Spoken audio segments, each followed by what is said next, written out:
ঘরে থাকেন, যার সাথে আপনি অফিসে বসে অফিস করেন, আপনার চারপাশে যার সাথে বসে আপনি ক্লাস করেন, তাদের নিরাপত্তাটুকু আপনি নিশ্চিত করতে পারেন না।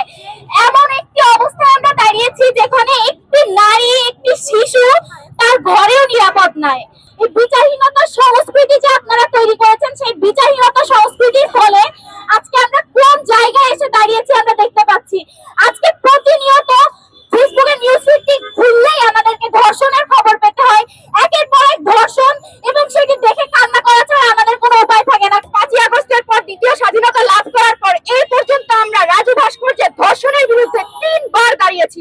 আজও পর্যন্ত যারা ধর্ষণ করেছে, আজ পর্যন্ত প্রিভিয়াসলি যে সকল ধর্ষণ করেছে, সেই সকল ধর্ষণের অপরাধীদের যারা ধর্ষক ছিল তাদের কোনো বিচার এখনো পর্যন্ত আমার রাষ্ট্র নিশ্চিত করতে পারে নাই। ধর্ষক ছাড়াতে প্রজার বাবার সামনে দিয়ে, প্রজার সামনে দিয়ে ঘুরে বেড়ায় এই রাষ্ট্র নিশ্চুপ দাঁড়িয়ে ওই ধর্ষককে বের হয়ে ঘুরে বেড়াতে দেখে, কিন্তু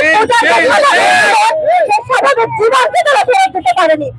আমরা চাই এই বাংলাদেশের প্রত্যেকটা ধর্ষকের বিচার হোক।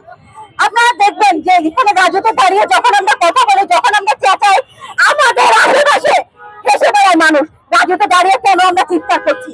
আমাদের আশেপাশে দাঁড়িয়ে ইনসাল্টিং দৃষ্টিতে দেখে কেন আমরা রাজুতে দাঁড়িয়ে চিৎকার করছি?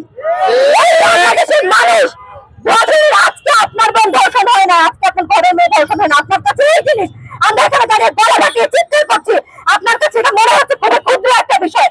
আপনার কাছে মনে হচ্ছে এখানে দাঁড়িয়ে ফালতু সময় নষ্ট করছি, আমরা এখানে দাঁড়িয়ে কাজের কাজ কিছু হচ্ছে না, কয়েকটা মেয়ে এখানে শুধু দাঁড়িয়ে গলা কাটা।